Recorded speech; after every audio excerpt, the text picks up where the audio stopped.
자, 오늘은요, 많은 분들이 성경을 읽다가, 여기서부터는 좀 하고 멈칫하게 되는 바로 그 책, 레위기를 한번 제대로 파헤쳐 보겠습니다. 아마 이 복잡한 규칙들 너머에 숨겨진 엄청난 이야기를 발견하고 깜짝 놀라실 거예요. 이 질문들이면 아마 지금 많은 분들이 머릿속으로 똑같은 이름을 떠올리고 계실걸요? 네, 바로 그거요. 맞습니다. 레위기. 이름만 들어도 벌써 머리가 좀 아파오죠.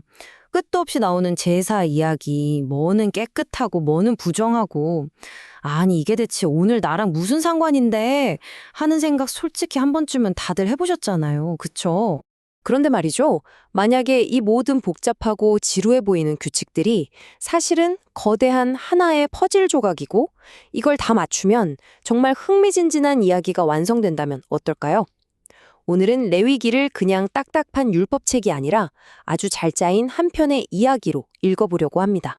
모든 이야기에는 갈등, 그러니까 어떤 문제가 있잖아요. 레위기라는 이 거대한 이야기의 중심에도 아주 근본적인 문제가 하나 있어요. 바로 완전히 거룩하신 하나님, 그리고 죄로 가득한 인간, 이 둘 사이에 놓인 어마어마한 간극이죠.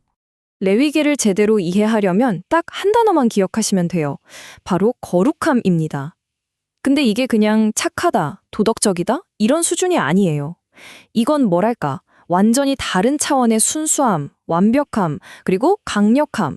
이게 바로 하나님이라는 존재의 본질 그 자체거든요. 자, 이 그림을 한번 보세요.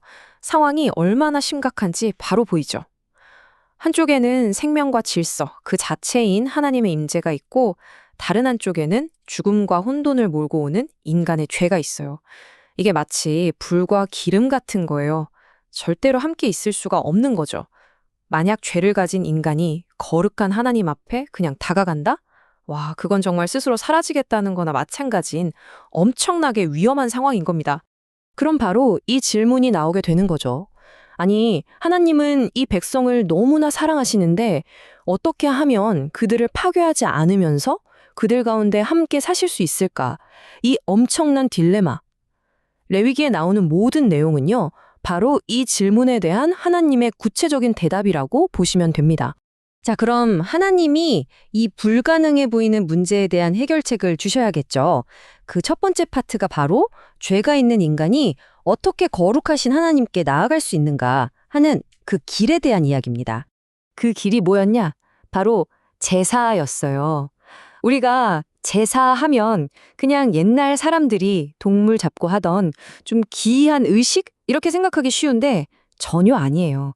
제사는요, 죄 때문에 생긴 그 위험한 틈을 메우고 끊어진 관계를 다시 연결하기 위해서 하나님이 직접 설계하신 유일하고도 신성한 시스템이었던 거죠.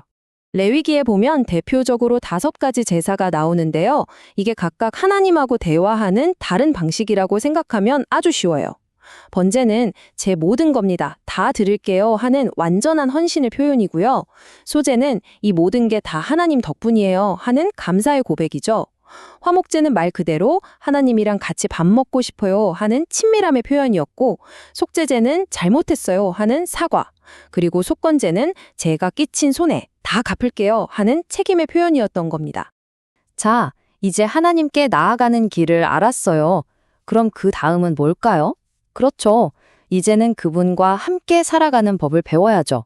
이게 바로 레위기가 말하는 해결책 두 번째 파트입니다. 이 한 구절에 모든 게 담겨 있다고 할 수 있어요. 내가 거룩하니까 너희도 거룩해야 한다. 이게 그냥 규칙 지켜 하는 딱딱한 명령이 아니에요. 이건 사실 엄청난 초대장인 거죠. 나를 좀 닮아봐. 너희의 삶을 통해서 내가 어떤 존재인지 세상에 좀 보여주지 않을래? 하는 하나님의 초대의 말입니다. 그래서 먹는 음식을 가지고 정하다, 부정하다 나누는 그런 규정들이 나오는 거예요. 이게 단순히 위생 문제가 아니었어요. 핵심은 구별됨이었죠. 당시 주변 다른 나라들은 아무거나 다 자기네 우상한테 바치고 그랬는데 하나님은 내 백성은 달라야 한다고 선을 그어주신 거예요. 그러니까 밥 먹을 때마다 매일매일 맞다. 나는 구별된 사람이지. 이걸 기억하게 만드는 아주 일상적인 훈련이었던 셈이죠. 결국 핵심은 이거예요. 이 모든 규칙들은 이스라엘 백성을 억압하려는 족쇄가 아니었습니다. 오히려 세상을 하나님의 눈으로 보는 법을 가르쳐주는 안경 같은 거였죠. 모든 삶의 영역에서 하나님의 질서와 거룩함을 생각하게 만드는 일종의 영적인 훈련 프로그램이었던 겁니다. 자, 지금까지 우리가 살펴본 레위기의 모든 제사, 모든 율법들, 이 모든 것들이 사실은 딱 하루, 단 하나의 이벤트를 향해서 달려가고 있었어요. 말하자면 레위기 전체의 클라이맥스라고 할 수 있죠. 그날이 바로 대속죄일입니다. 1년에 딱 한 번, 온 민족의 1년 동안 지은 모든 죄를 한 방에 해결하는 정말 어마어마하게 중요하고 거룩한 날이었습니다. 이 날의 하이라이트는 바로 2마리의 염소였습니다. 보세요. 첫 번째 염소는 백성들의 죄 때문에 대신 죽어요. 피를 흘려서 죄의 대가를 치르는 거죠. 그리고 2번째 염소, 이걸 아사셀 염소라고 부르는데 대제사장이 이 염소 머리에 손을 얹고 백성들의 모든 죄를 다 넘겨요. 그리고는 이 염소를 저 멀리 광야로 다시는 돌아올 수 없는 곳으로 보내버리는 겁니다. 이게 뭘 의미하는지 아시겠어요? 정말 완벽한 그림이에요. 첫 번째 염소의 피로 죄의 대가를 치러서 깨끗하게 되는 거고요. 2번째 염소는 그 죄와 죄책감 자체를 짊어지고 아예 우리 눈앞에서 사라져버리는 거죠. 용서받는 것과 죄가 제거되는 것, 이 2가지가 동시에 일어나는 완전한 자유를 상징적으로 보여주는 장면이었습니다. 하지만 여기서 또 질문이 생겨요. 아니, 이렇게 대단한 날이 있는데 왜 매년 이걸 반복해야만 했을까요? 이 시스템 자체로는 뭔가 부족했다는 뜻 아닐까요? 바로 그 지점입니다. 여기서 레위기의 진짜 목적이 드러나는 거죠. 이 모든 복잡한 제사들, 이 모든 것들이 사실은 본편이 아니라 예고편, 그러니까 미리 보기였던 거예요. 훨씬 더 위대한 무언가를 보여주는 그림자였다는 거죠. 맞아요. 레위기는 그 자체로 끝나는 책이 아니었던 겁니다. 책 전체가 거대한 화살표라고 생각해 보세요. 계속해서 한 방향을 가리키고 있는 거죠. 다른 무언가, 아니 더 정확히 말하면 다른 누군가를 향해서요. 그 수많은 제사장들, 그 복잡한 율법들, 그 끊임없이 흘려야 했던 모든 동물의 피, 이 모든 게 단 한 사람을 향하고 있었던 겁니다. 스스로가 완벽한 대제사장이면서 동시에 단 한 번에 모든 것을 끝내버릴 마지막 제물이 되실 바로 그분을 말이죠. 그분이 바로 예수 그리스도입니다. 레위기가 그토록 열심히, 그토록 치밀하게 보여주려고 했던 그 모든 그림들, 그 모든 예고편의 실체가 바로 예수님 안에서 완벽하게 성취되는 거예요. 자, 그래서 다시 한번 여쭤봅니다.